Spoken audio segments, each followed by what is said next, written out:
del Bicentenario del Desembarco. Un saludo muy particular al ingeniero Juan Cheput, el doctor García Belaúnde, que nos acompañan esta mañana, entre nuestros asistentes, veo a nuestro ministro Adolfo de Córdoba, un saludo especial hasta Arequipa para él, y a todos ustedes realmente muy complacido de compartir unos momentos con ustedes. En efecto, nosotros en el Congreso éramos parte de la comisión multipartidaria del Bicentenario de Independencia de la República. La presidía el ingeniero Juan Cheput, quien abre el vicepresidente y lo integraba el doctor García Belaúnde junto con otros parlamentarios también. Y fue un grupo de trabajo que se manejó de manera muy unida, con mucha cordialidad, distribuyéndonos las responsabilidades. Y creo que estábamos mucho más adelante, ahora Juan Cheput lo confirmará, de lo que la propia comisión del Ejecutivo tenía. Actualmente cómo está la Comisión Nacional del Ejecutivo no lo sé bien, no lo puedo comentar, pero creo que en ese momento nos estábamos por lo menos un paso adelante. Y una serie de relaciones y contactos con otros congresos de otros países, en fin, y con otras mismas instituciones nacionales, municipalidades, etc. ¿No? Porque el fenómeno de la independencia se da en diversos lugares del Perú, inclusive antes de que Lima fuera proclamada. Así que creo que todos esos contactos fueron válidos. Esto es Caracas, ¿no? Todos los prolegómenos, digamos, del proceso de independencia que van desde el grito de Cela y, en fin, una serie de otras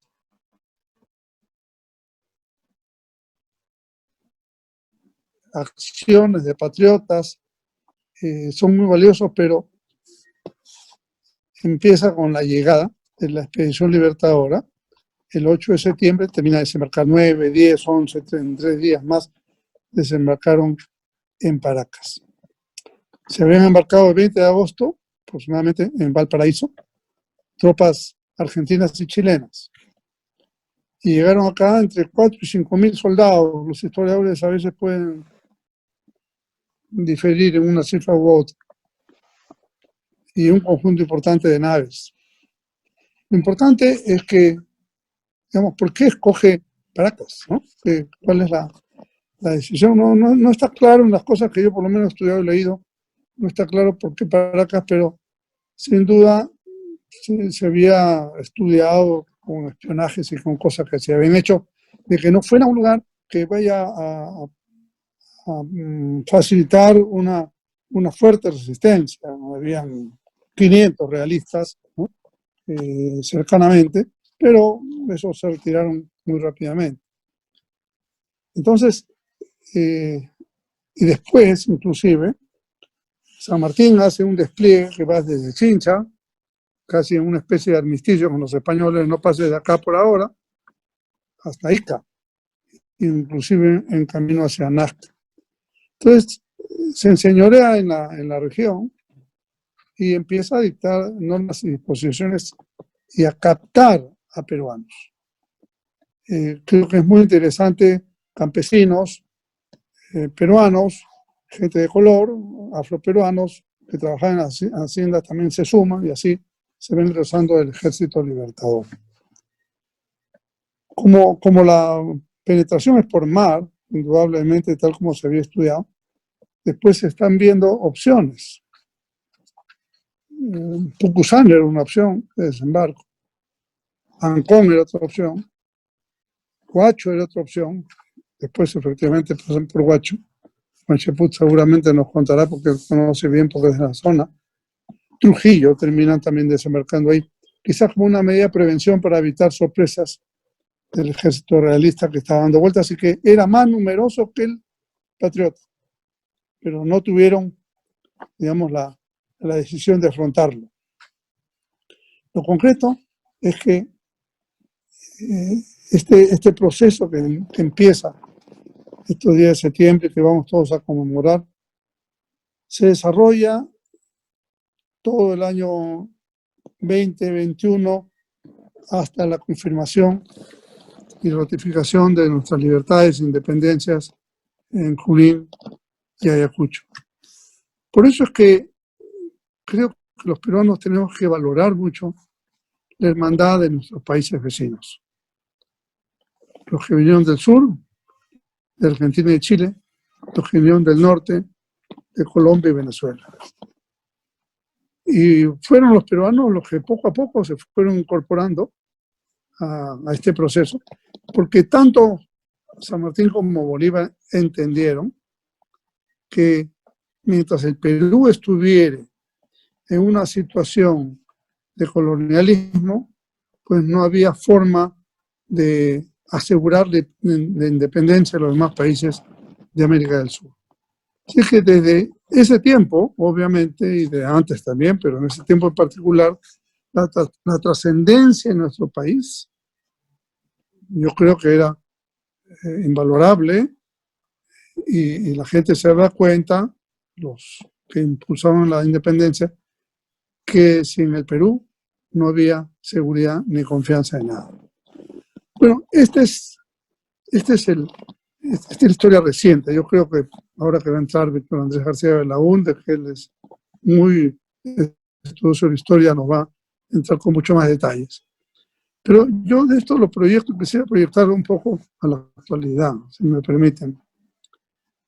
He comentado que San Martín se desplegó Inca, y quizás pocos peruanos saben eso, ¿no? Cómo estableció entre Ica y Chincha, y Pisco, por cierto, donde estaba su cuartel general, cómo se desenvolvió, cómo se estableció, cómo combatieron algunos grupos realistas que estaban cercanos, cómo fueron captando más gente. Pero también es interesante cómo se desarrolló este departamento de Ica hasta la actualidad. Entonces es un departamento que tiene agricultura, que tiene pesca, que tiene algo de minería, que tiene puerto, que tiene aeropuerto, ¿no? Que tiene cada vez mejores vías de comunicación. Yo creo que eso es también un aspecto muy importante, y que es la cabeza de entrada a la Sierra Sur del Perú, tanto en la ruta de Pisco como de Nazca hacia arriba, ¿no? Entonces, tiene una importante historia, tiene muchos vestigios arqueológicos, fue sede de las culturas Paraca y Nazca, y por supuesto tiene una tremenda historia vinculada a la independencia del Perú. Yo lo que veo, y por eso nuestros respetos a la ciudadanía iqueña, que debe estar orgullosa de su departamento, de la lucha que dieron, y también que a lo largo de la historia lo que ellos representaron tanto en el conflicto con Chile y otras oportunidades. Yo, como le había prevenido a Martín Casavilca, tengo un compromiso familiar que lamentablemente se me ha cruzado, pero yo les quiero agradecer y más bien comprometer, porque hay otros eventos en el futuro, hay que seguir estas convocatorias que el centro nos está haciendo. Hasta entiendo, Martín, que el culminante va a ser el 7, ¿no? 8. El 8, pero cuando va a estar el presidente, el expresidente argentino Dualde, eso va a ser el 8, el 8 de septiembre.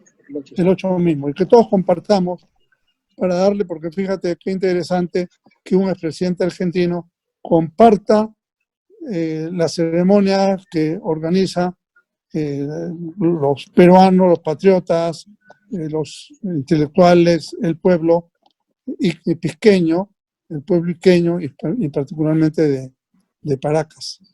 Y yo ayer conversaba con el nuevo embajador de Chile en el Perú, y me expresó que posiblemente iba a asistir a Paracas, porque no son invitados, ¿no? El día 8 seguramente va a haber alguna ceremonia en el transcurso de la mañana.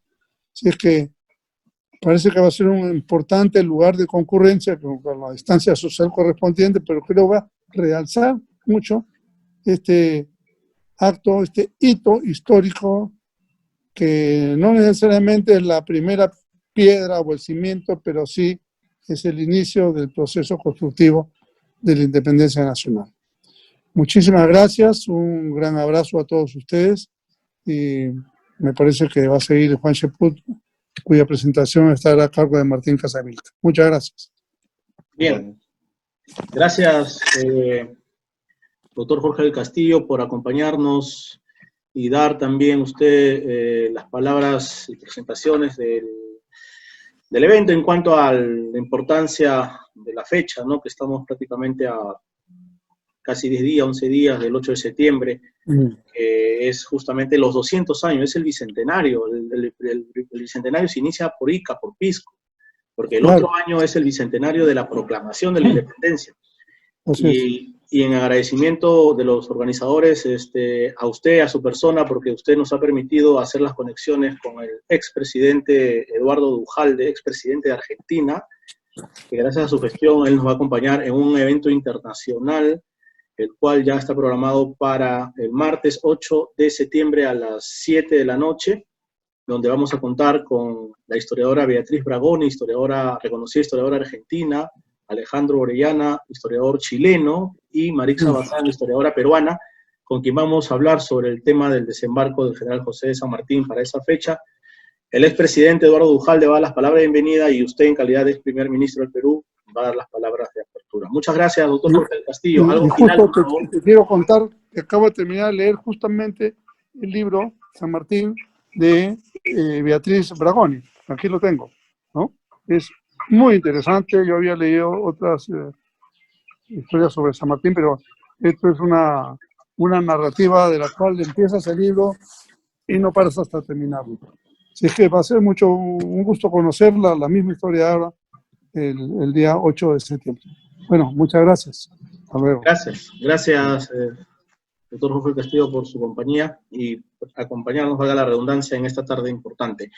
Bien, vamos a invitar al ex congresista Juan Cheput. Él ha sido ministro de Trabajo, reconocido ingeniero, es magíster también en prospectiva, ha sido presidente de la comisión del Bicentenario del Congreso anterior, tiene una formación profesional de más de 25 años de experiencia como directivo y consultor en distintas instituciones, tanto en el sector público y privado, y él también tiene una sólida formación académica, liderazgo y probadas habilidades gerenciales, las cuales ha ido perfeccionando mediante el continuo ejercicio público y gerencial, así como estudio de posgrado en diversas universidades del Perú y del extranjero, como la Universidad del Externado y los Andes, ambos en Colombia, y de La Rioja en España. Adelante, ingeniero Juan Cheput, buenas tardes. Muchas gracias, Martín. Quisiera saludar primero a dignos acompañantes, personas a las cuales le tengo un gran aprecio, como Jorge del Castillo, que ha tenido que retirarse por asuntos personales, y a Víctor Andrés García Belaúnde, fecundo político, gran historiador y una persona que junto con Jorge fueron pilares de la Comisión del Bicentenario. La verdad es que cuando yo escucho que se destaca el trabajo de la comisión, yo quisiera relevar el hecho que en la misma había personas de primer nivel como Jorge, Víctor Andrés, García Belaúnde, el mismo Carlos Tubino, en su momento el premier Villanueva. Fue un trabajo en conjunto que tenía como objetivo que el Bicentenario no pasara desapercibido, sino que se constituyera en el alma del país hasta la concreción, hasta la finalización del mandato y proyectarlo hasta el año 2024.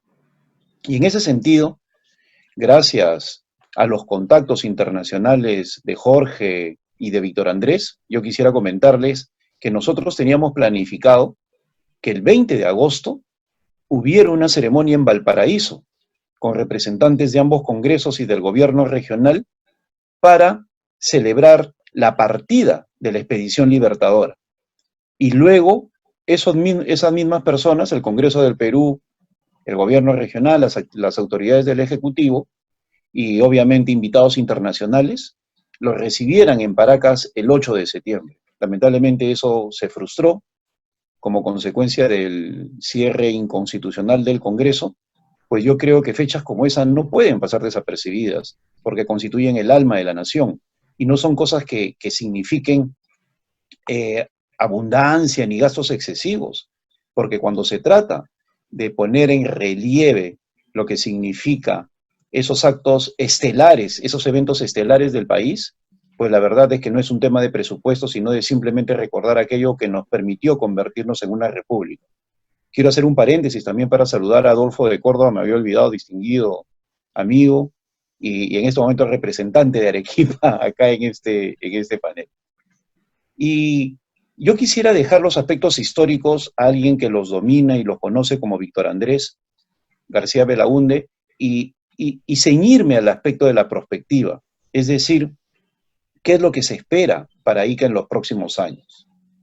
Miren, lamentablemente la prospectiva en el Perú se ha convertido en una mala palabra porque la han utilizado mal aquellas personas que se han escudado en ella en el tema de la pandemia.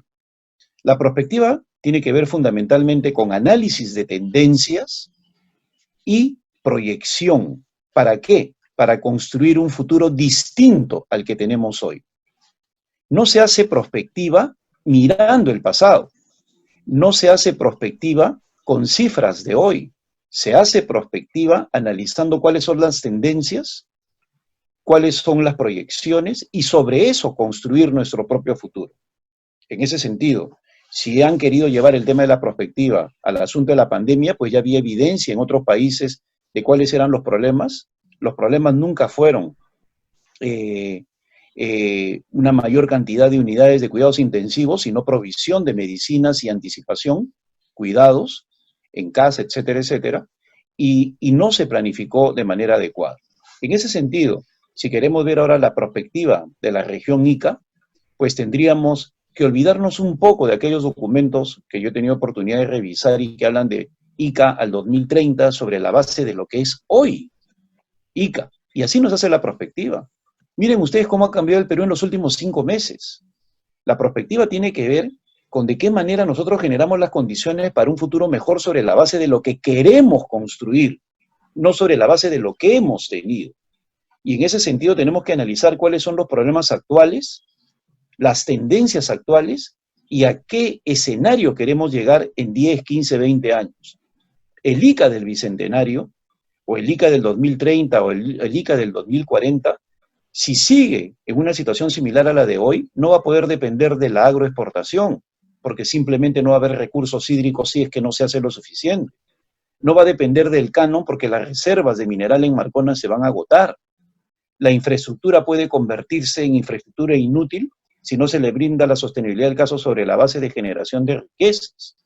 Entonces, si nosotros sabemos que hay problemas de agua, si nosotros sabemos que hay problemas de disposición de minerales, si sabemos que hay problemas de infraestructura, ¿qué estamos haciendo hoy para evitar ese futuro?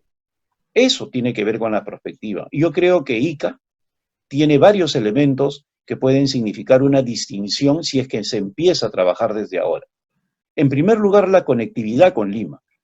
Una de las cosas, uno de los proyectos emblemáticos que tenía la Comisión del Bicentenario era sacar adelante el famoso tren de cercanías, que era Ica-Lima, y que se le encomendó a Martín Vizcarra cuando era ministro de Transportes y no hizo nada, y que luego cuando presidente lo ofreció para dentro de un par de años, y ya tiene 2 años y ni siquiera ha puesto la primera piedra.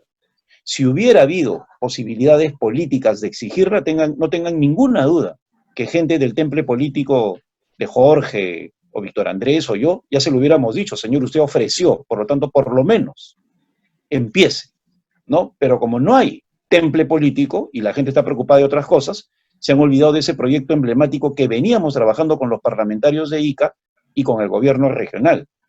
¿Por qué? Porque la conectividad es importante, porque Ica se puede convertir en un gran polo de servicios. Gracias a la agroexportación, Ica ha absorbido la pobreza de las regiones más pobres del Perú, ubicadas en Huancavelica, en Ayacucho, en Apurímac, que de no haber sido por Ica hubieran significado un gravísimo problema para el país, pero gracias a la necesidad de brazos como consecuencia del crecimiento agroexportador de Ica se pudo absorber toda esa pobreza de esas regiones. Sí, igualmente, Ica tiene un gran polo de desarrollo en todo lo que significa la bahía de Paracas y otras playas. Se podía haber convertido, y por el clima que tiene, desértico y de bastante sol, podría haberse convertido en un espacio turístico de primer nivel con esa conectividad. y en ese sentido el turismo, acompañado de la conectividad y de la provisión adecuada de personas, pues podría haber significado un polo de desarrollo súper interesante. Igualmente, yo recuerdo haber hablado en alguna reunión con el actual gobernador y con Martín, si no me equivoco, sobre la necesidad de acumular agua para darle sostenibilidad a nuestras agroexportaciones. Acumular agua no significa otra cosa que ver qué se hace con los ríos y con la forma como se desperdician en los meses de verano. Esos eran otros de los proyectos que teníamos que hacer. En ese sentido, creo yo que los ejercicios de prospectiva tenían que ver con de qué manera generábamos un futuro más sostenible y eso era sobre la base de identificar la problemática actual y tratar de solucionarla sobre la base de proyectos concretos y trabajando activamente en los mismos para que de esa manera no nos sorprendiera el caos.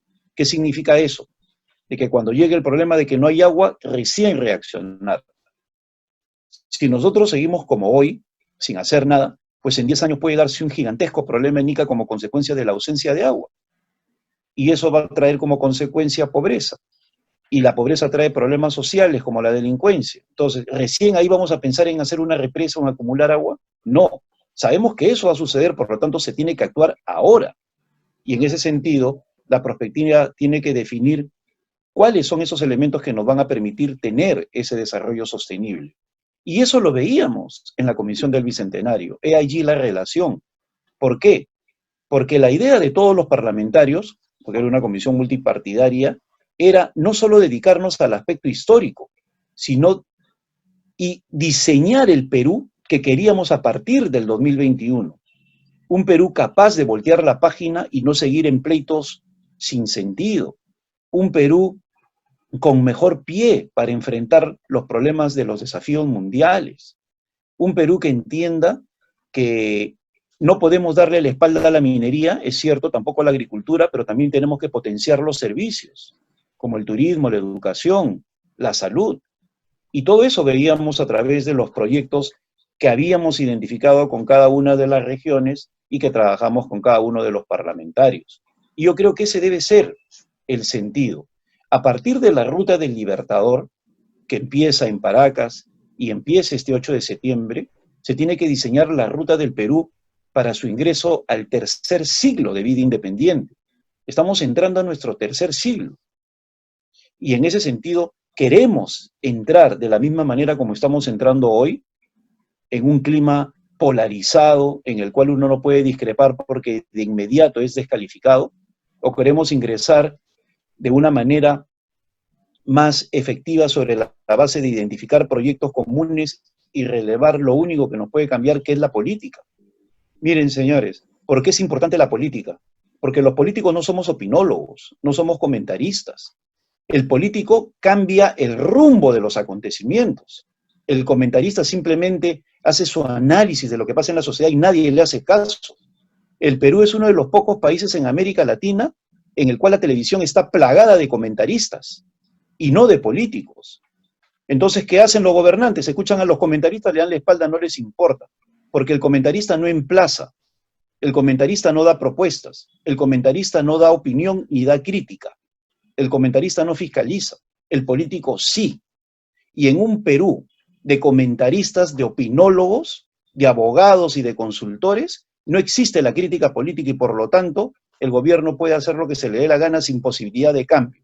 Y es por eso que los errores se acumulan y suceden cosas jocosas, como que el día de hoy los científicos hablan de una política de comunicación cuando ya hay 60.000 muertos. Cuando un político, cualquiera que tenga características políticas, podría haber señalado hace 5 meses que era necesario hacer una política comunicacional tal como se hizo en el año 2009, cuando fue la epidemia del SARS o H1B1. Entonces, hoy en día, que estamos celebrando ese bicentenario, yo los felicito a ustedes porque los cambios se dan a partir de la identificación de problemas y sobre esa base de identificar los problemas podemos generar los proyectos, los programas que nos permitan construir ese nuevo futuro. Y ese nuevo futuro no se espera, se gerencia, se construye. De ahí la necesidad de hacer ejercicios prospectivos, no sobre la base, vuelvo a repetir, de lo que sucede hoy, sino de lo que queremos para mañana. Y en ese sentido yo considero que eventos como este, más que puedan hacerse de una manera más sistemática, pueden ayudar a cambiar la situación, en este caso de la región Ica, moldeándola a lo que queremos en un escenario cercano. Muchas gracias, Martín.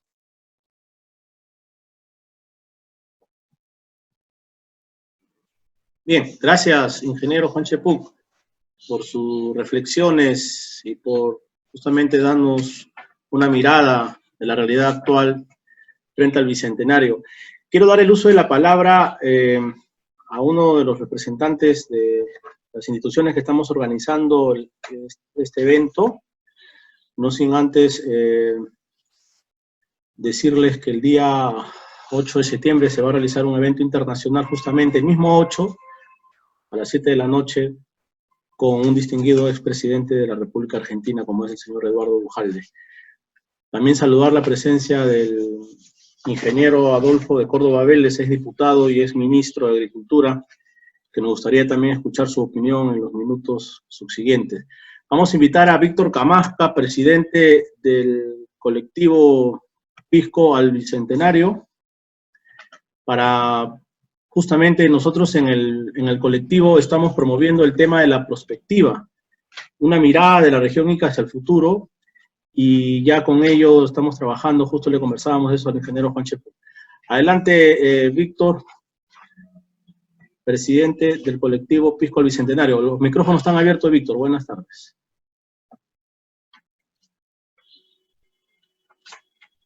Víctor, tu micrófono. Ya, disculpa, estaba apagado. Martín, te agradezco la invitación.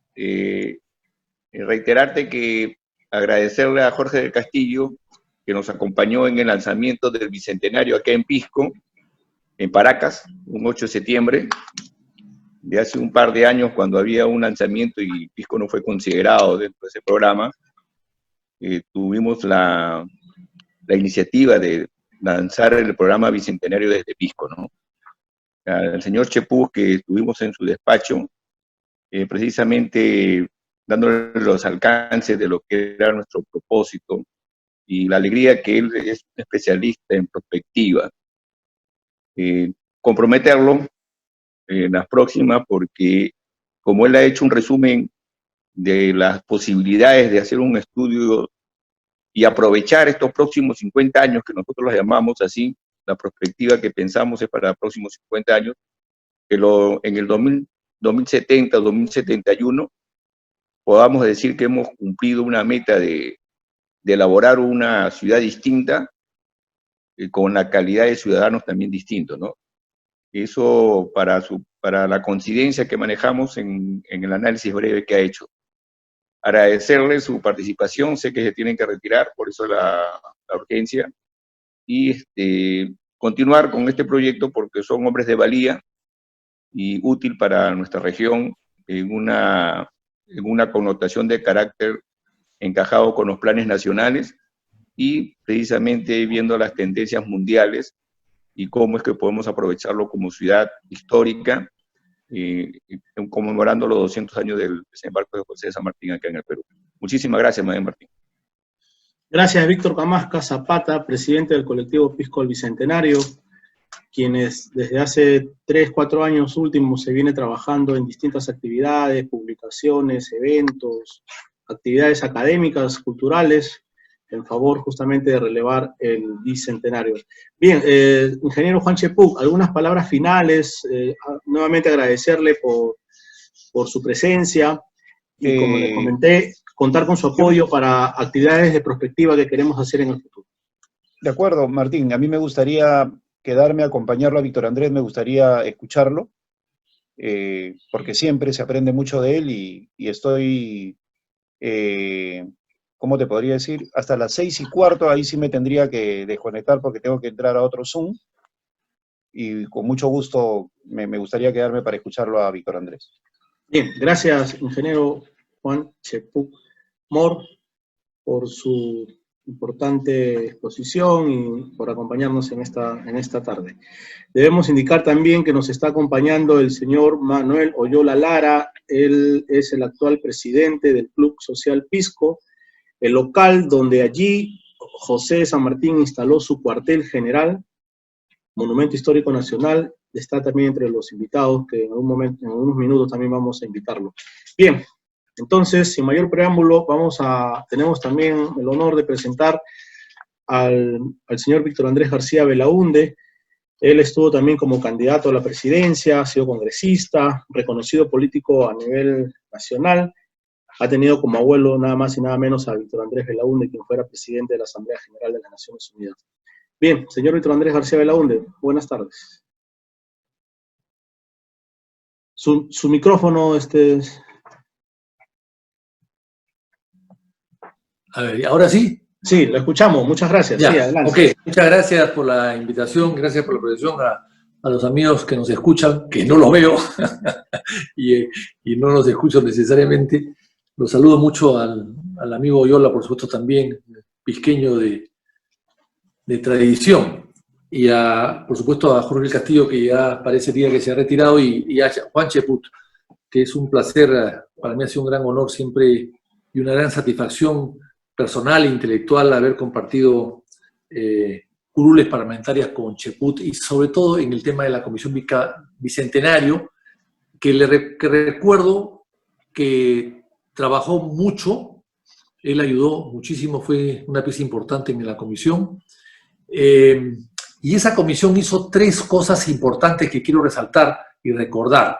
En primer lugar, denunciamos el robo de los autógrafos de las constituciones del Perú que no existían en el Congreso. O sea, no existe en la Constitución del año 1823, la de 1828, la de 1834 y todas las constituciones que fueron 2 o 3, creo que fueron 2, de la Confederación Perú-Bolivia, peruano-boliviana. Eso lo denunciamos nosotros porque se habían perdido y hasta ahora siguen perdidas. Luego denunciamos el robo del Archivo General de la Nación, por ejemplo, de una serie de documentos, entre ellos el Montepío de un contramaestre del Huáscar, firmado por el presidente Echenique.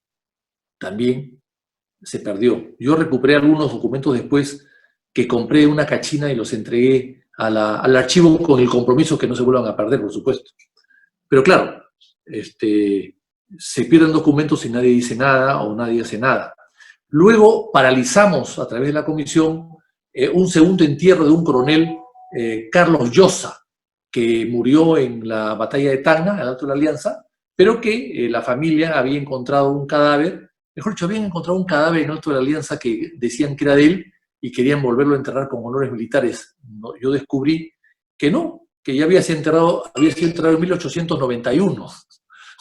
Entonces, con honores también en esa época, el prefecto había estado presente, el alcalde de la ciudad, etc. Entonces, después de 80 años, 90 años querían hacer, o más de 100 años querían hacer un nuevo entierro. Me parecía absurdo y logramos que no cometan ese error histórico.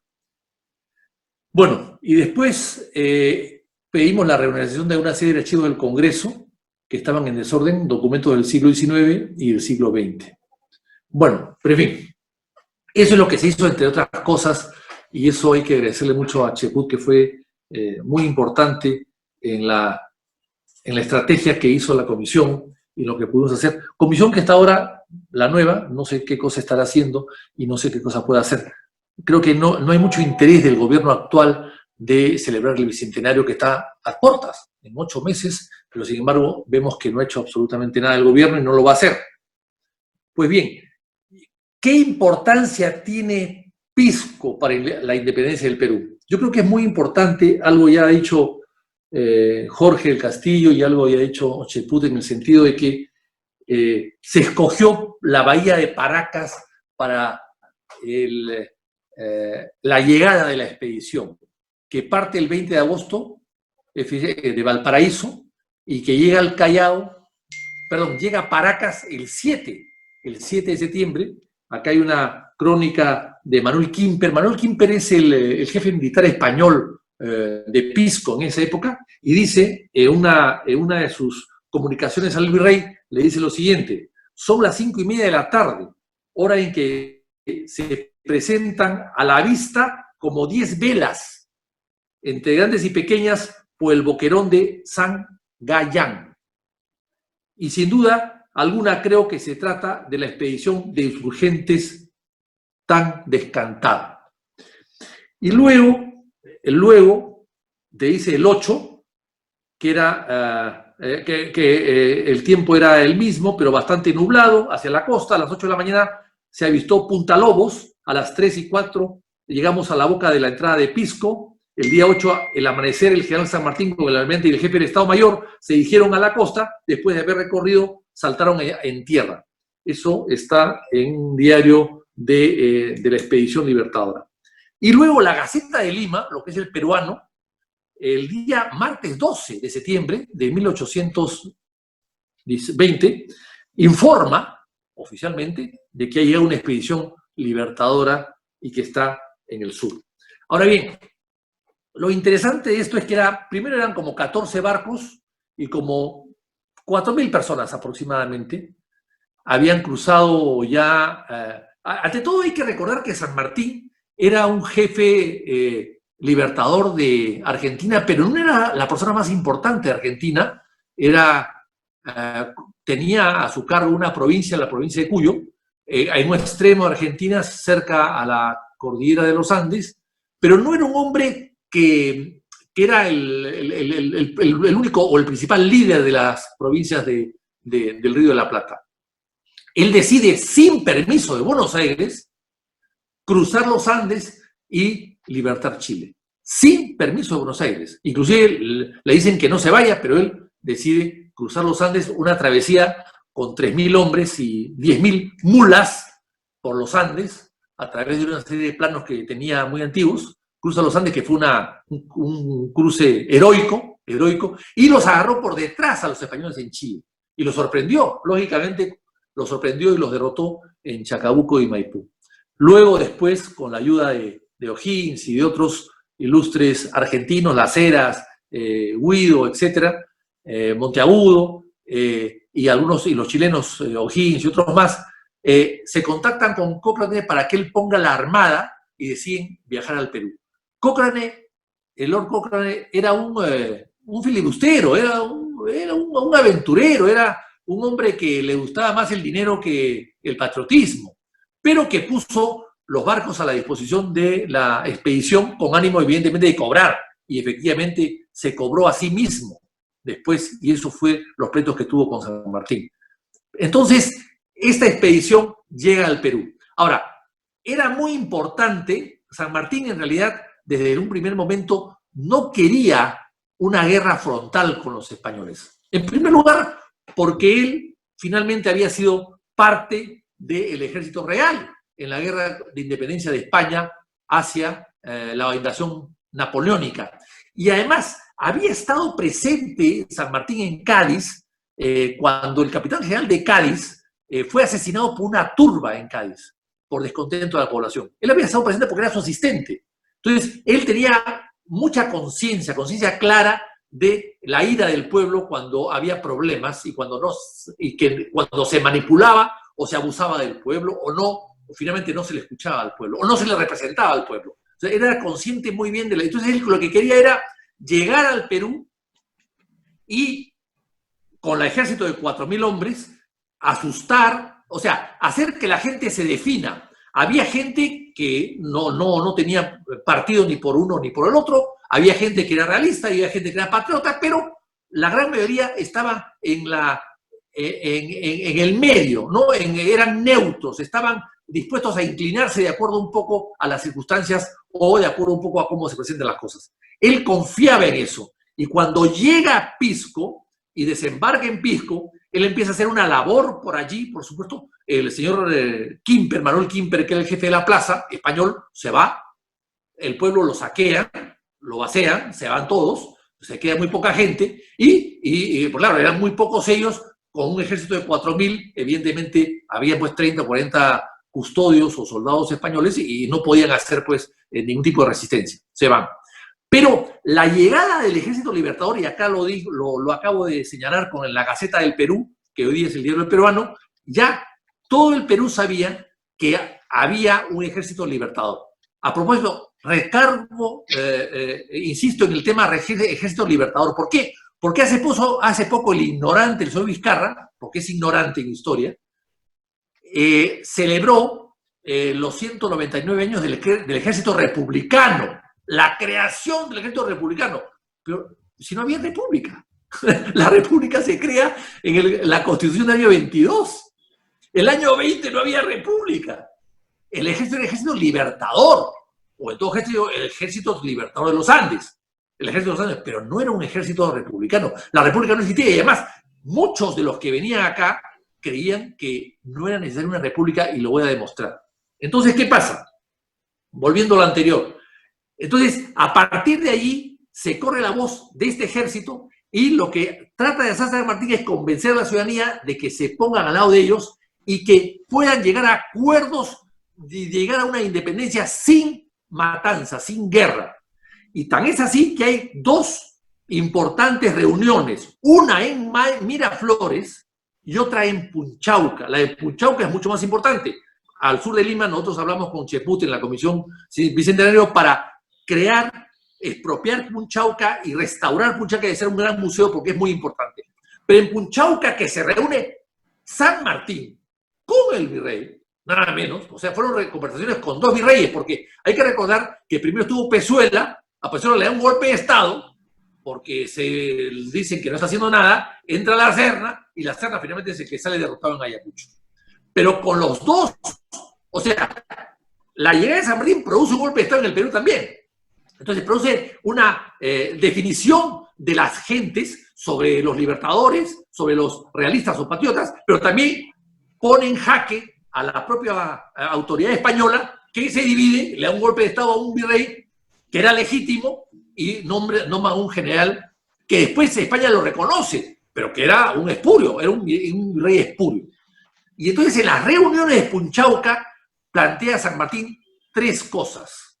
En primer lugar, que se reconozca la independencia del Río de la Plata, Chile y Perú.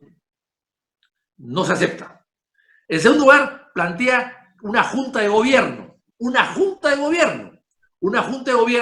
que sea nombrada tres personas de la junta, uno por San Martín, otro por el rey y otro por el pueblo del Perú, para que asuma el cargo y la transición.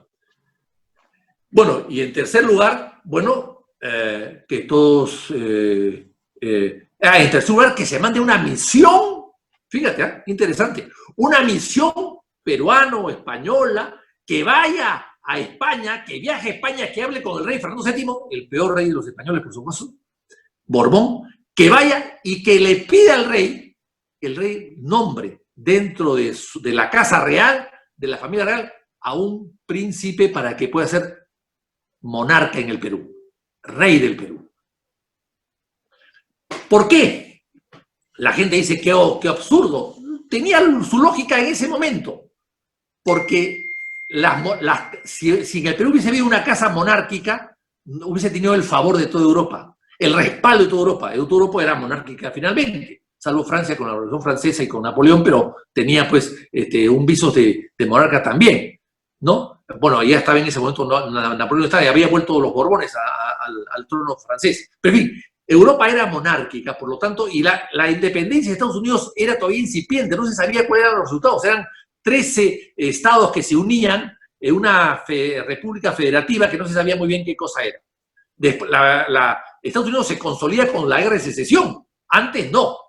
Entonces, lo que querían era ellos formar aquí una especie de monarquía, conservando el Perú todos sus territorios, el Alto Perú, Ecuador, parte de Colombia y gran parte del territorio brasilero, que estaba, Brasil avanzaba y avanzaba, porque Brasil empezó siendo una cosita pequeñita y a través de 100, 200 o 300 años se fue adueñando la selva y casi llega a los Andes.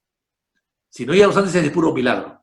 Pero entonces, la idea era esa, una transición, una independencia, una monarquía constitucional. Las Cortes de Cádiz ya habían calado profundamente en el Perú y hacer un poco lo que hicieron los brasileros. Es decir, una monarquía heredada de la monarquía portuguesa que gobernó Brasil durante 60 o 70 años y que hizo que el Brasil se convierta en una potencia mundial y que se adueñe nada menos que de la mitad de América Latina. Entonces yo creo que eso fue muy importante, pero no, ninguna de esas cosas se aceptó. Luego, San Martín manda expediciones, la de Arenales y otra más, que fracasan en la sierra. Y se da cuenta que no puede entonces enfrentarse a este gran poder. 4.000 hombres, 5.000 hombres, no podían enfrentarse a un ejército español que tenía entre 12 y 20.000 personas más o menos. Pero lo cierto es que creó un caos, y lo de San Martín era interesante porque San Martín bloqueó Lima y el Callao. Lima vivía mucho, hoy día Lima vive ¿de qué? De alimentos, me refiero, de la Sierra Central, básicamente. Por la carretera central llegan el 75% de los alimentos a Lima. Bueno, en esa época venían por el mar. Y de repente hasta más.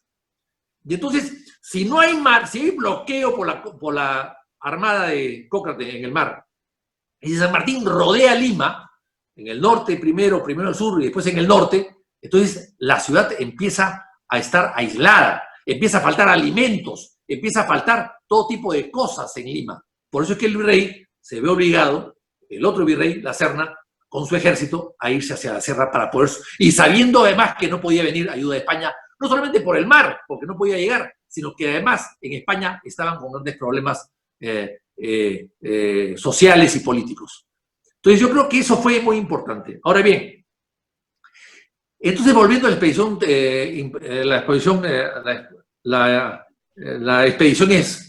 emancipadora o de los Andes. Es muy importante para Pisco por dos motivos, además de su propia independencia, por supuesto que sí. En primer lugar, se ha dicho que se crea en Pisco la bandera peruana. Bueno, ese es un cuento de niños en realidad. Es una cosa bonita, muy bonita, de que los flamengos volaban, se fueron al norte, eran blancos y rojos. En realidad eso lo cuenta Hablar Valdedomar y a raíz del centenario de la independencia, pero no es exacto. O sea, no digo que no haya visto San Martín en sus sueños unos flamencos, pero en realidad la bandera se crea, la bandera es una bandera muy española. Es la bandera de la Cruz de Boloña. Es una bandera roja y blanca. Si vemos, no sé si podría acá enseñarlo, pero la bandera es una bandera de la Casa de Austria, de los españoles, de los reyes españoles. Y de repente acá puedo ver yo la bandera para que se den cuenta que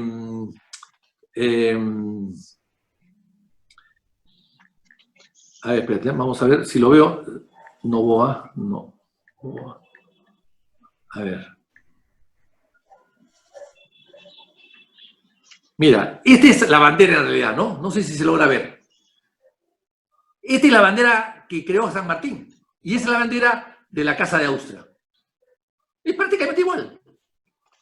Y entonces, es la bandera de la Casa de Austria, pero luego Torre la modifica y le hace en líneas verticales. Pero es la bandera, ¿por qué? Porque quería acercarse San Martín a la monarquía. Y esta bandera es la bandera de la Cruz de Borgoña, que trajo Felipe el Hermoso a España. Felipe el Hermoso era un holandés que se casó con la hija de los reyes católicos que decían Juana la Loca, porque se alocó de amor. Su marido era hermoso, pues le decían Felipe el Hermoso, que se volvió loca y estuvo encerrada 40 años en el monasterio de Santa Clara de Tordesillas, en Castilla. Claro, porque se volvió loca de amor, pues de celos, digamos, ¿no? Sería celos. Bueno, entonces, esa bandera viene de allí. O sea, no es, pues, no es solamente eso, sino eso es un símbolo más y una manera de graficar más el interés de San Martín de llegar a establecer una independencia conversada, consensuada, sin guerras, sin enfrentamientos, algo que vino después, ¿no? Y bueno, y es así, y gracias a la presencia de San Martín se empezaron a independizar muchos pueblos sin disparar un solo tiro. Por ejemplo, Huancayo se declara su independencia el 20 de noviembre del año 20, Jauja el 22 de noviembre del año 20, Tarma el 29 de noviembre del año 20, Guayaquil el 9 de octubre del año 20, etcétera, etcétera, etcétera. Ica se había declarado independiente también el 20 de octubre. Pero en fin, el caso de Ica es más lógico porque San Martín estaba en Ica en ese momento, estaba en Pisco. Entonces, bueno, con esto quiero decir de que San Martín buscaba eso. Y su sola presencia hizo, sin disparar un solo tiro, que el ejército realista se vaya a la sierra y que haya pueblos que se levanten solos y que hasta Guayaquil, que se hagan independientes y que pidan o se unan a la independencia a este país soberano, ¿no? Del Perú, que se independizaba en ese momento. Entonces yo creo que eso es sumamente importante. Ahora bien, la relación con San Martín nos hizo una cercanía muy grande con Argentina. Y yo creo que a partir de ese momento la relación con Argentina ha sido muy cercana también. Bueno, había otro argentino ilustre como es Sáenz Peña, que también Vizcarra de un discurso lo mató en Arica, y en Arica no murió porque después fue presidente de Argentina, pero en fin, cosas de la ignorancia total del presidente de la República. Y luego han habido ilustres argentinos que han participado en una serie de tareas en el Perú. Y por eso es que el año 82 el presidente Belaúnde apoyó a la Argentina en las Malvinas, un apoyo muy importante, y a raíz de eso, el único presidente argentino, Raúl Alfonsín, que estuvo en Paracas para celebrar la llegada de San Martín a Paracas, fue Raúl Alfonsín, el año 84. Y acá está su discurso de Alfonsín, que es muy bonito el discurso, y que hay una foto inclusive de Alfonsín en Paracas, que creo que es necesario recordarlo. Aquí está el discurso, ¿no? Dice Alfonsín, ¿no? Dice Alfonsín.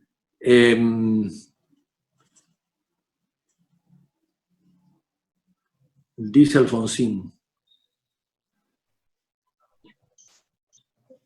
Bueno, esta es una cosa. Dice, ¿cómo no venir a Lima a brindarle nuestro más cálido y entrañable homenaje a usted, un símbolo que para los argentinos adquiere en su persona su más profunda resonancia y significado? Lo dice Alfonsín a Belaúnde, ¿no? Porque nuestra gratitud no se limita al ciudadano eminente que conduce y articula negociaciones. Ello abarca también de modo relevante al patriota latinoamericano, etcétera, etcétera, etcétera. Y acaba diciendo lo siguiente.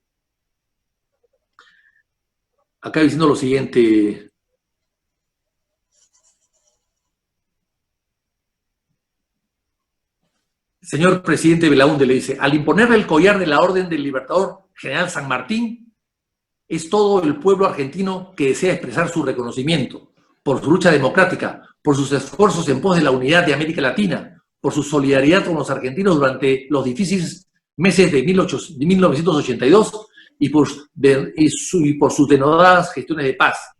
Por esos ideales luchó el Libertador, el hombre que unió definitivamente a peruanos y argentinos, el prócer cuyo legado usted supo reconocer con hidalguía en horas de prueba, aquellas en las que la amistad se vuelve indestructible. Alfonsín entonces es el primer y único presidente argentino que estuvo en Paracas, en el monumento, poniendo flores y banderas a la gesta libertadora de San Martín. Yo creo que San Martín nos une no solo en torno a la libertad y en torno a los valores patrios y en torno a los valores de nuestra independencia y los valores nuestros republicanos, sino que además nos une de manera indestructible, como lo dice Alfonsín, al pueblo argentino. El pueblo peruano y el pueblo argentino son pueblos hermanos que están unidos desde su origen en la independencia, donde se sembró el árbol de la independencia que lo sembró San Martín en Pisco, y por eso es que Pisco para los peruanos siempre será la cuna de la libertad. Bien, gracias, doctor Víctor Andrés García Belaúnde, por estos recuerdos y estas narraciones históricas que nos ha hecho usted recordar y vibrar, ¿no? Y más aún con la presencia de un distinguido expresidente de Argentina como el señor Raúl Alfonsín.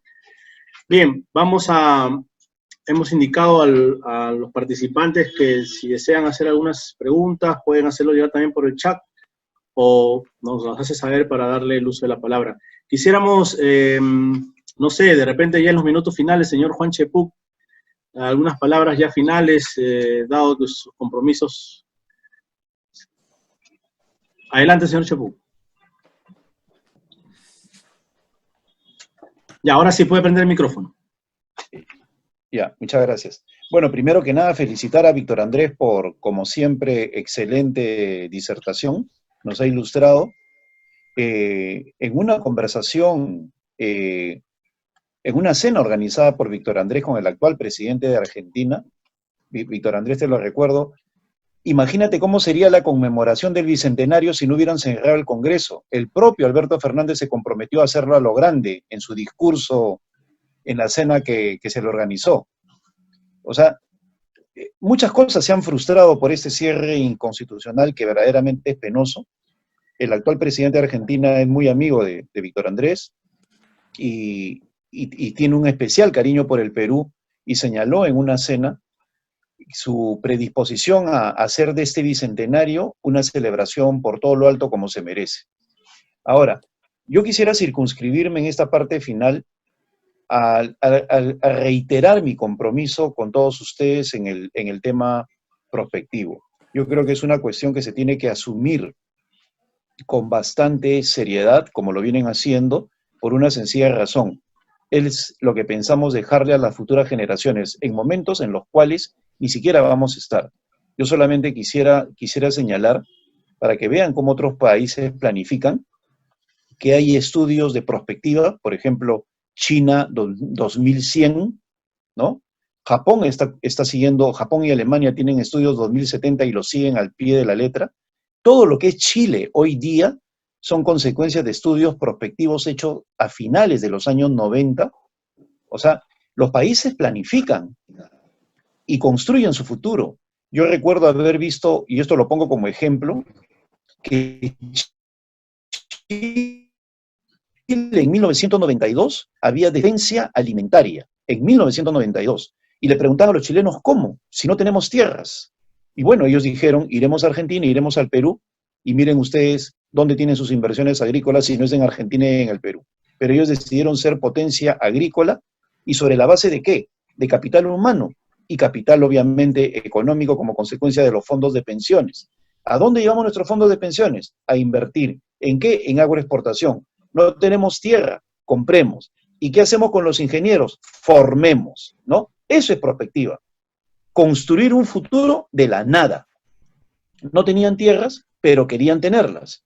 Tenían el dinero, pero no tenían las tierras. Entonces, ¿qué dijeron? De nada vale comprar tierras si no tenemos capital humano. ¿Qué tenemos que hacer? Formar ingenieros. Y formaron ingenieros, tenían la tierra, la compraron y ahora vemos las inversiones a nivel latinoamericano.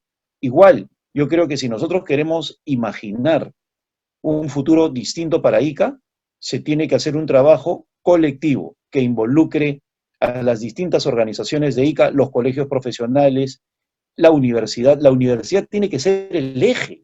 O sea, Ica es una región privilegiada con universidad nacional y con otras universidades también importantes.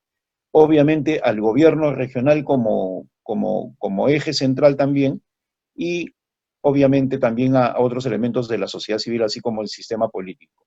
Y en ese sentido se puede diseñar algo fundamental. Y ya para culminar, sigan contando conmigo. Esta ceremonia del 8 de septiembre tiene que ser por todo lo alto. Puede haber inclusive un ciclo alrededor de ella.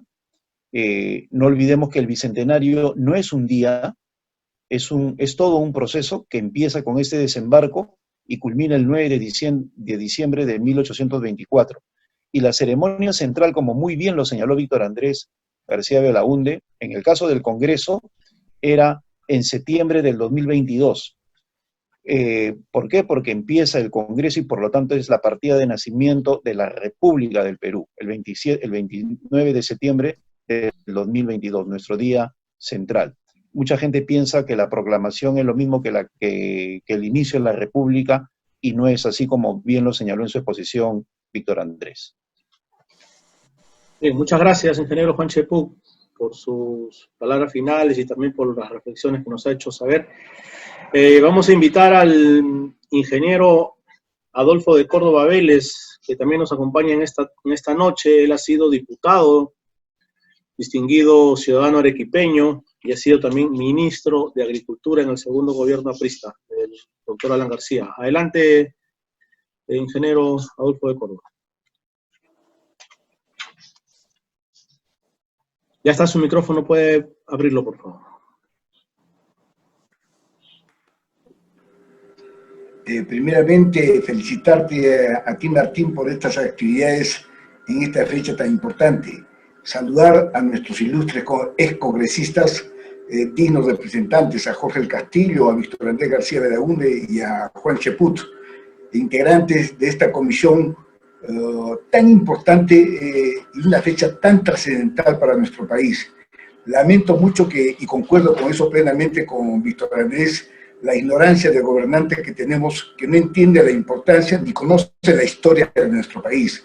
En fin, lamento mucho que esta comisión he tenido conocimiento que tenía unas actividades tan importantes porque, dicho sea de paso, la fecha lo merecía. De todas maneras, felicitarlos a nuestros tres ilustres excongresistas y también saludar al almirante Tubino, integrante también de esta comisión.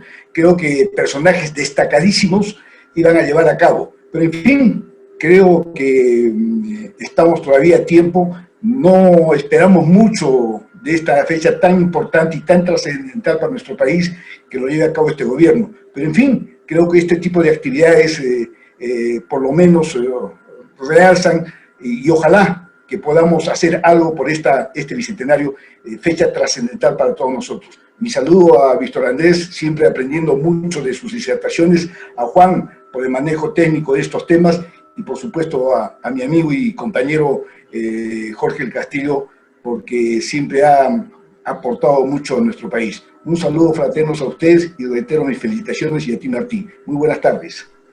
Gracias, compañero Adolfo de Córdoba, por sus palabras desde la República de Arequipa.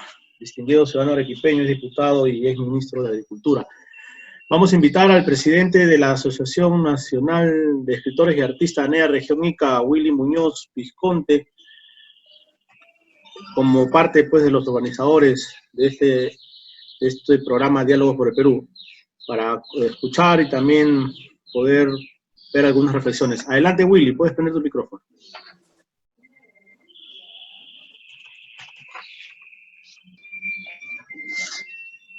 Bien. Buenas tardes, distinguido público virtual de las conferencias que realizamos los sábados en unión con el FECAM, el colectivo Bicentenario de Pisco y la ANEA Región Ica, Asociación Nacional de Escritores y Artistas de la Región Ica. Y hoy día para nosotros es un día muy importante, estas horas magníficas de haber conocido con profundidad la historia, la perspectiva, la prospectiva, la visión del país, que es el fundamento necesario para el desarrollo. Y cómo no seguir esa señera enseñanza del día de hoy a través de hombres que han representado legal y democráticamente a los pueblos del Perú y han tenido la representación nacional en este último congreso, en el cual fue cerrado lamentablemente por los intereses del actual presidente y su grupo que maneja nuestro país tan sufrido. Quiero agradecerle al distinguido ex congresista Víctor García Belaúnde, así como también a nuestro compañero Jorge del Castillo Galvez, a Juan Cheput Mori, por la disertación y la forma muy científica, histórica, sociológica y más que todo de fundamento de identidad nacional que acaban de vertir a través de su participación.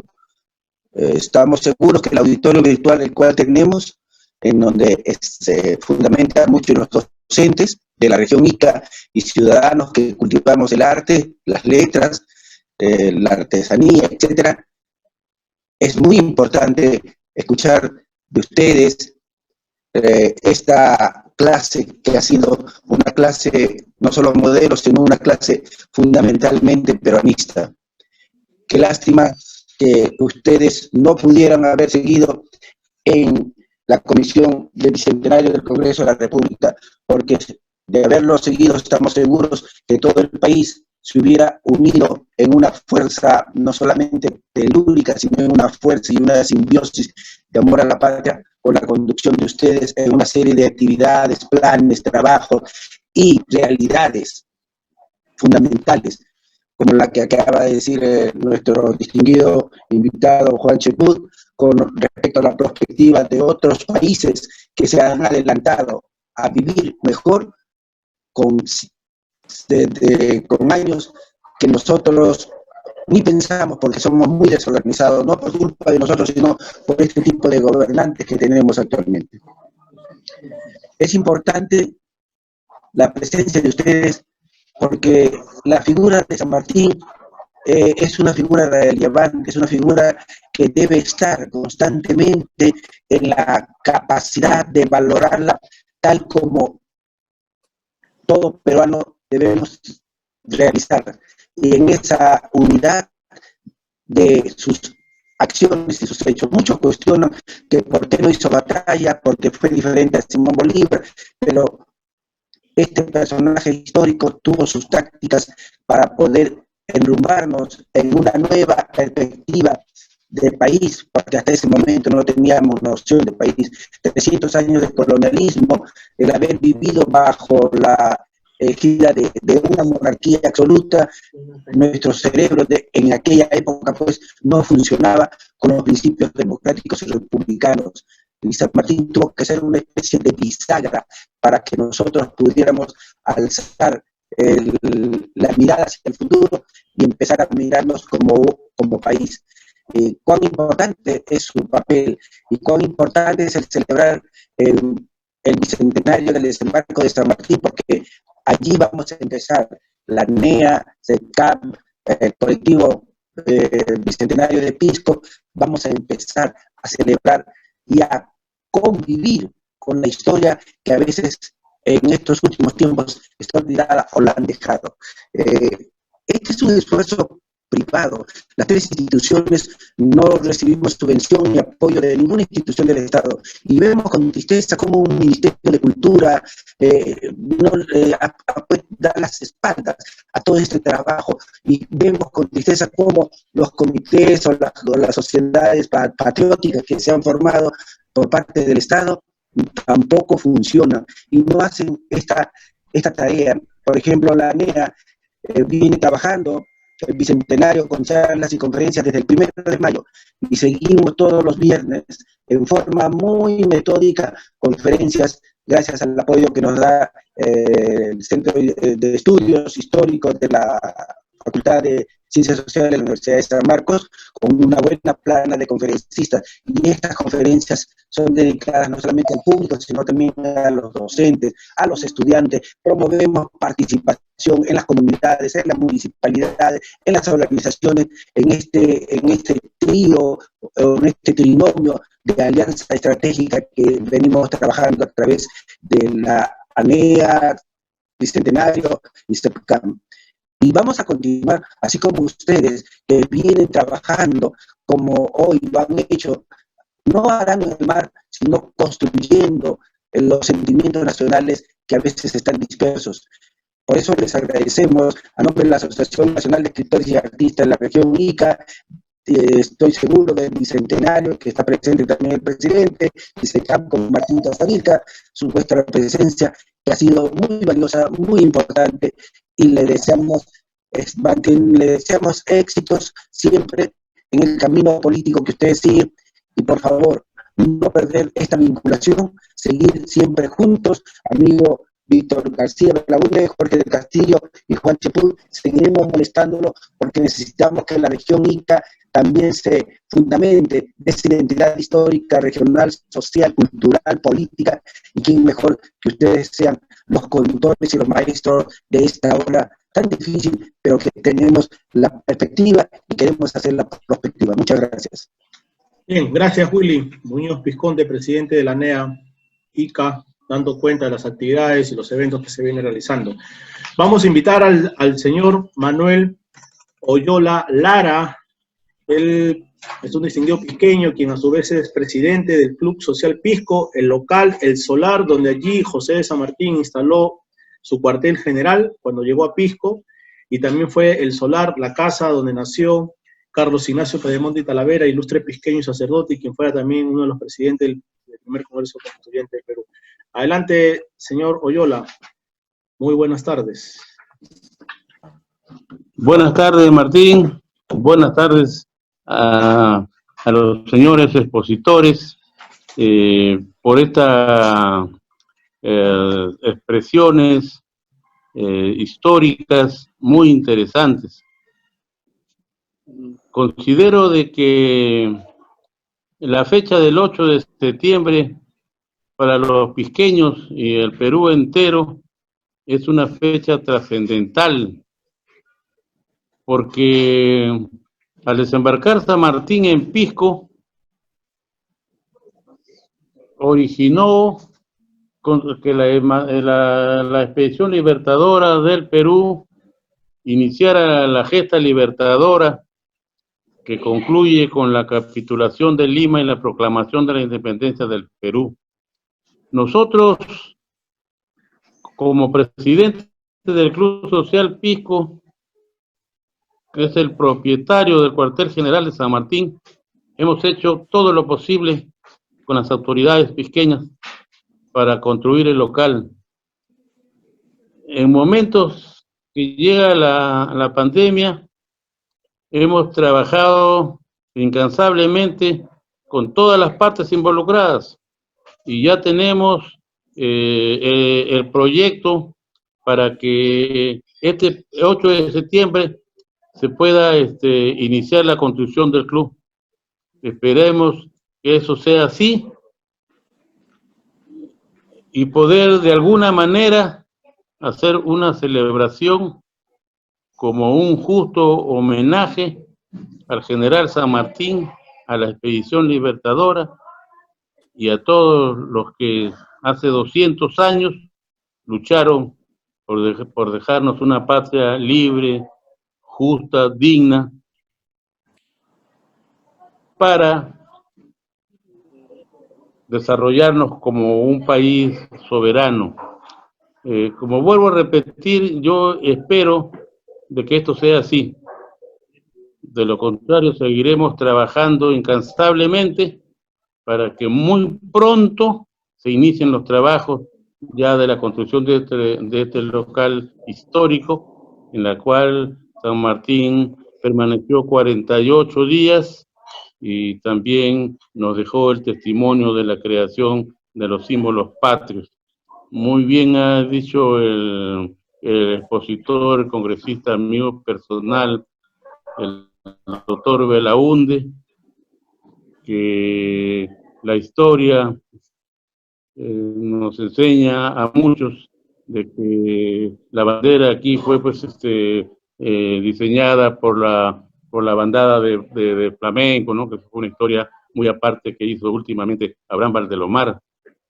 Pero lo cierto es que en este local del Club Social Pisco, ahí San Martín se inspiró, creó y proclamó los símbolos patrios, firmando un decreto supremo con su secretario Juan García del Río el 21 de octubre del año 1820. Por lo demás, estoy muy agradecido por las exposiciones, muy agradecido con el presidente Pisco, al Bicentenario del Futuro, y también muy agradecido a ti, Martín, que como siempre has tenido una importantísima labor en estas conferencias que solamente han hecho conocer y recordar los momentos históricos que cuenta la provincia de Pisco. Muchas gracias y buenas tardes. Bien, muchas gracias, señor Manuel Oyola Lara, por acompañarnos y dar sus palabras, y ya la pandemia ha impedido que se pueda reconstruir a tiempo el Club Social, donde fue el cuartel general, pero sabemos y conocemos de sus esfuerzos, de sus logros que viene usted realizando con distintas instituciones a nivel nacional. Y bien, vamos a invitar al señor Luis Lafora Sender, él es integrante del colectivo Pisco Bicentenario, para unas palabras breves y ir terminando ya con el excongresista Víctor Andrés García Belaúnde. Adelante. ¿Se me escucha, Víctor? ¿A Martín? Sí, lo escuchamos. Ya. Adelante. Ya.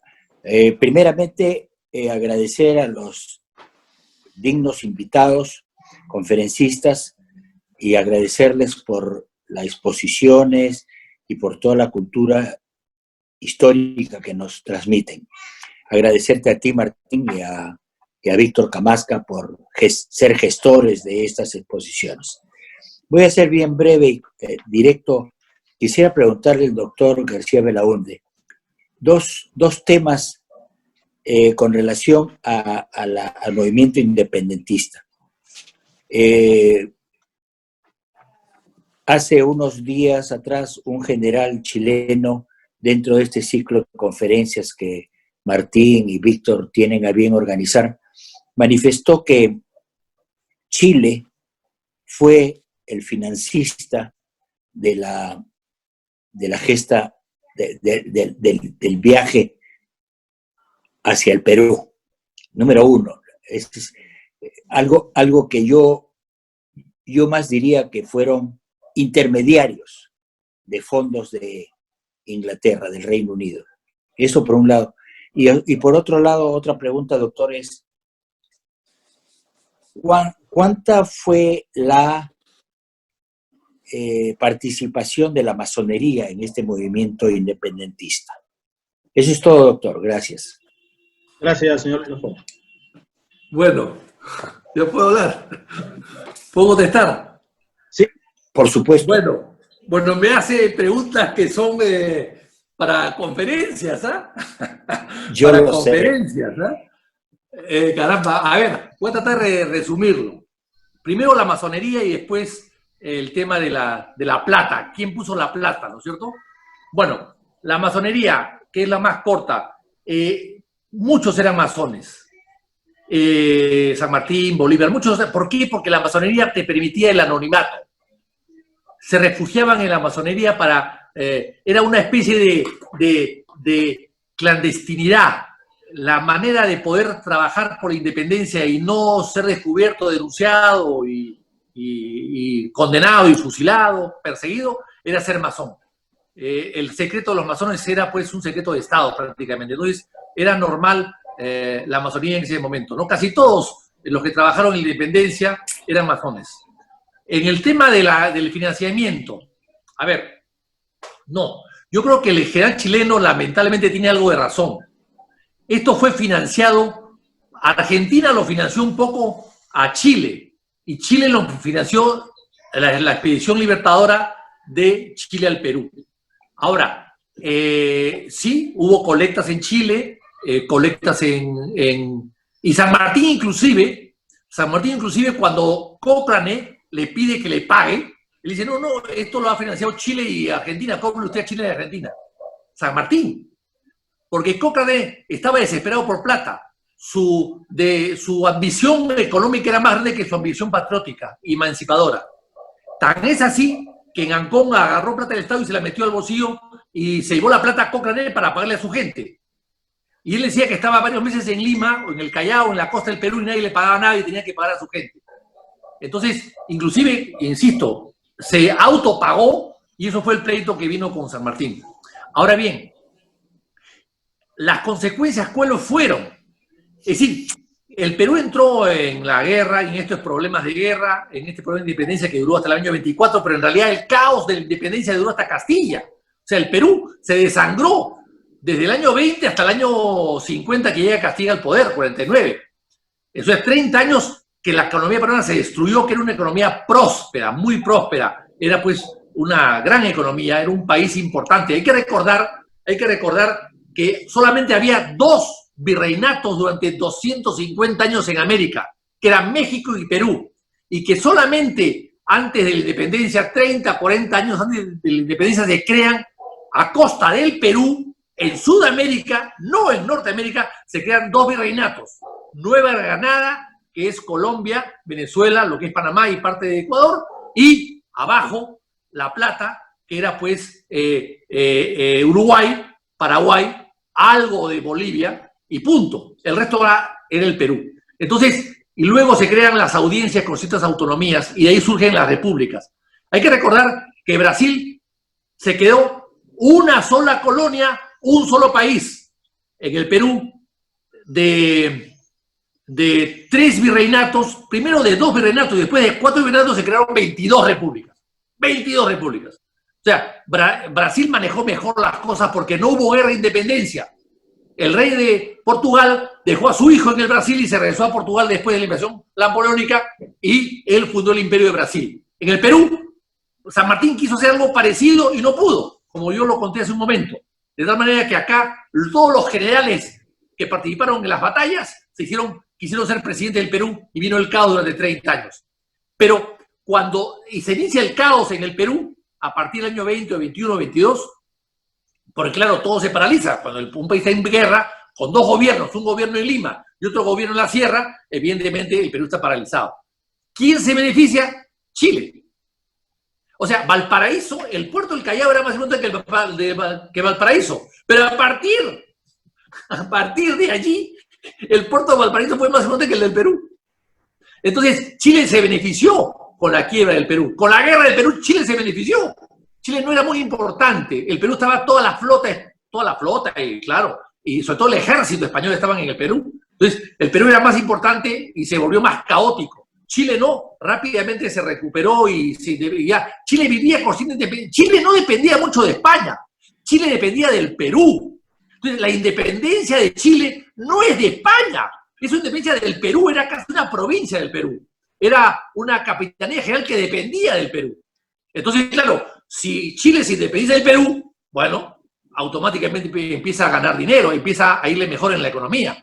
Y finalmente, en la guerra con España, 40 años después, el 2 de mayo famoso, ¿quién resguarda Valparaíso? La Armada Peruana. El Huáscar, la Independencia, la Unión y la América, los 4 barcos peruanos que compró el general Peset, estaban en Valparaíso, cuidando Valparaíso, cuando España atacaba al Callao en el 2 de mayo del año 66. Por eso es que el Perú no tenía armada en el 66 y que el Callao se defendió solo, porque la armada peruana estaba en Chile. Chile no tenía armada. Y después esa armada regresa al Perú. ¿Y qué pasó? Chile nos pasó la cuenta de lo que había estado el grado y la independencia en Valparaíso 1 año y pico. Y el Perú le pagó, por supuesto, la cuenta. Gracias. Muchas gracias, doctor Andrés García, por su brillante respuesta ante un hecho histórico tan importante. Don Andrés, sería bueno de repente, usted que tiene conexiones y amistad con el actual presidente de Argentina, ver algunas acciones en conjunto, relevando justamente el tema del bicentenario del 8 de septiembre en Pisco, dado de que en el año 84 al 86 se hizo un hermanamiento entre las ciudades de Pisco, Perú, y Rosario, Argentina. Una delegación de pisqueños viajaron a Argentina, a la ciudad de Rosario, que es la ciudad donde se crea la bandera en Argentina, y relevar justamente ese hermanamiento entre 2 pueblos tan importantes como es Pisco y Rosario, Argentina. A ver si contamos con su apoyo y compromiso. Sí. Yo encantado de ayudarlos. Yo, a raíz del tema de las Malvinas, me han invitado 4, 5, 6 veces a Argentina a dictar conferencias sobre las Malvinas y el Perú, porque las Malvinas, como yo le digo a los argentinos, era peruana. Lo que pasa es que cuando se independiza Argentina, evidentemente, y se independiza el Perú, eso le correspondía a Argentina, ¿no? Pero antes de ser argentinas fueron peruanas las Malvinas. Pero en fin, entonces yo encantado de hacer. Lo que pasa es que antes, desde el Congreso, era más fácil las conexiones que ahora, ¿no? Pero en todo caso estoy a su disposición. Y finalmente, algo que no he mencionado que quisiera que ustedes recuerden. 2 cosas. Primero, Belaúnde, pensando mucho en Pisco y en el árbol sembrado de la libertad en Pisco, hizo el puerto de Pisco y la carretera de penetración a la selva, ayacuchana, o sea, la vía de los Libertadores, y después, lógicamente, mejoró el aeropuerto de Pisco. Entonces, Eso pensando por eso le puso Vía del Libertador en la carretera Pisco-Ayacucho. Y lo hizo pensando en rescatar un poco el sur del Perú, ¿no? El famoso sur del Perú, y en homenaje un poco a la gesta libertadora. Y finalmente San Martín murió a los 72 años de edad en Boulogne-sur-Mer, en Francia, en un pequeño departamento, asistido por su hija Mercedes Tomasa, su mujer ya había muerto, Remedios, y John Lynch, que es el gran biógrafo de San Martín, inglés, que publicó un libro de la Universidad de Cambridge, dice que San Martín vivió de una renta que le daba unas propiedades que tenía en el Perú. Eso no es cierto. Lo que pasó es que San Martín vivió 30 o 40 años más desde que se fue del Perú hasta el año 51, por ahí, que murió a los 72 años de edad, vivió con una mesada que le mandaba el Perú. Y Castilla fue el más interesado en mandarle su sueldo, su Montepío, una asignación anual para que pueda vivir con decoro. O sea, vivió con decoro de viejo San Martín, retirado, debido a que el Perú le mandaba dinero. Argentina nunca le mandó nada. O sea, Argentina ha reivindicado a San Martín muchos años después de muerto. Muchos años después de muerto. Antes, cuando estaba vivo, no. Por celos, seguramente en Argentina, qué sé yo, por una serie de motivos, pero realmente San Martín hoy día es muy importante en Argentina, pero ha sido reivindicado después de su muerte, no antes. Bien, muchísimas gracias, don Víctor Andrés García Belaúnde, por su brillante disertación. Su despedida, sus palabras finales, y que no sea la primera y última vez para tenerlo con... No, muchas gracias por haberme convocado. Yo la verdad que no soy historiador, ahí corrijo a Cheput, yo no soy historiador, soy un amante de la historia, que es diferente. Pero los amantes, pues, no significa que sean profesionales, ¿no?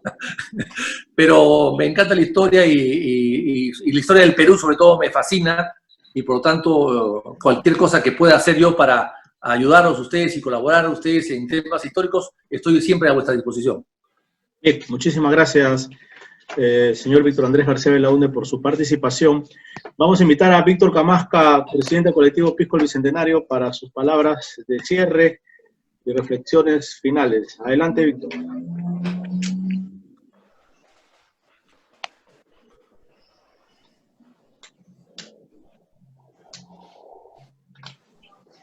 Prende el micrófono, Víctor, ya está habilitado.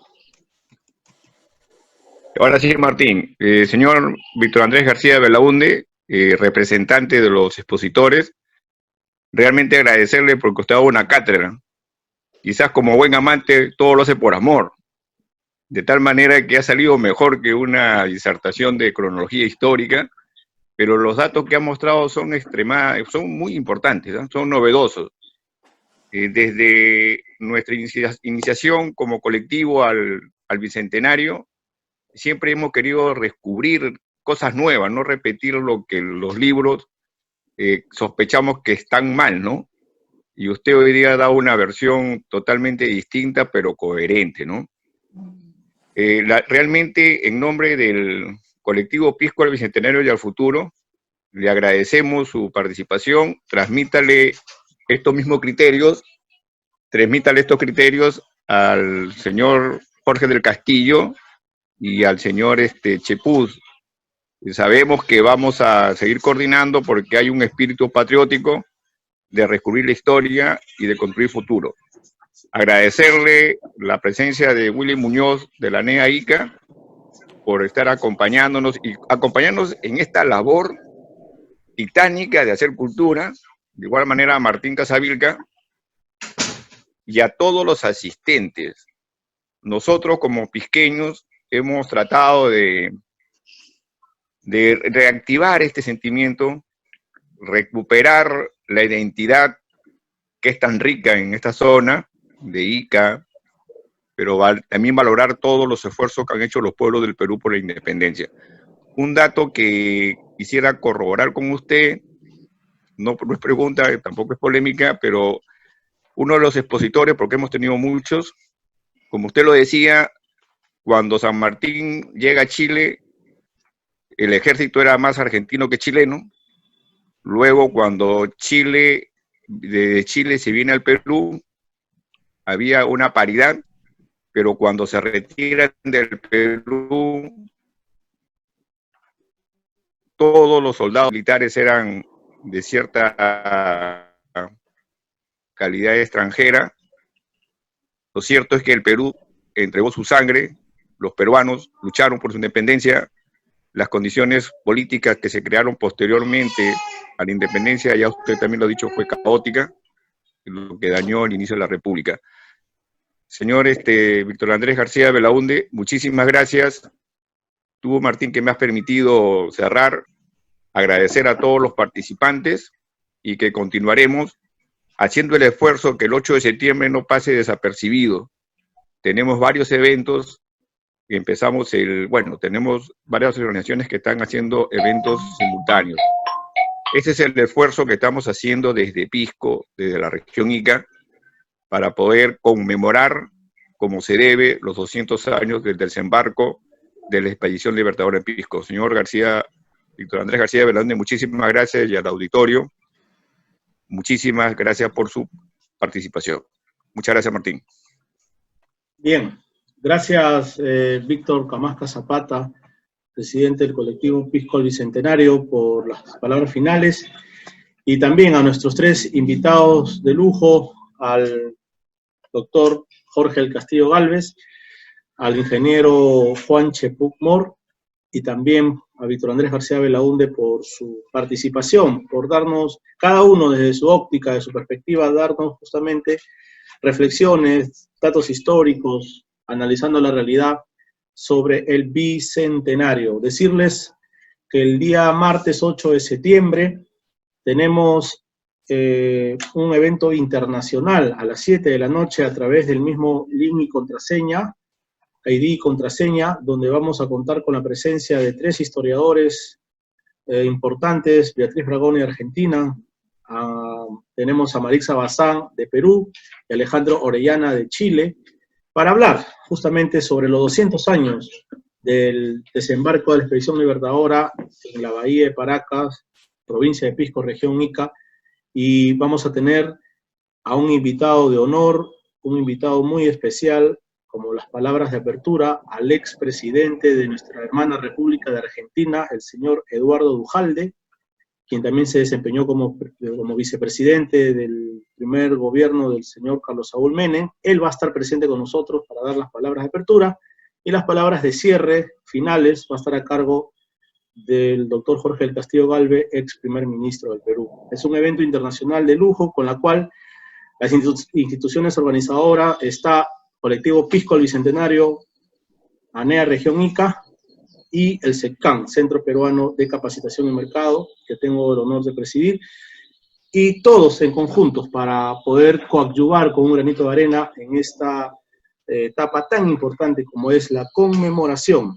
no celebración, conmemoración del bicentenario del desembarco de la Expedición Libertadora en la Bahía de Paracas, y también el 21 de octubre, 200 años de la creación de la primera bandera y el primer escudo de armas por José de San Martín, por decreto del 21 de octubre de 1820. Un abrazo, amigos, gracias, nuevamente el agradecimiento a Jorge del Castillo, Juan Chepuk y a Víctor Andrés García Belaúnde por sus cátedras que han dado en esta tarde en el programa Diálogos por el Perú. Un abrazo y buenas noches.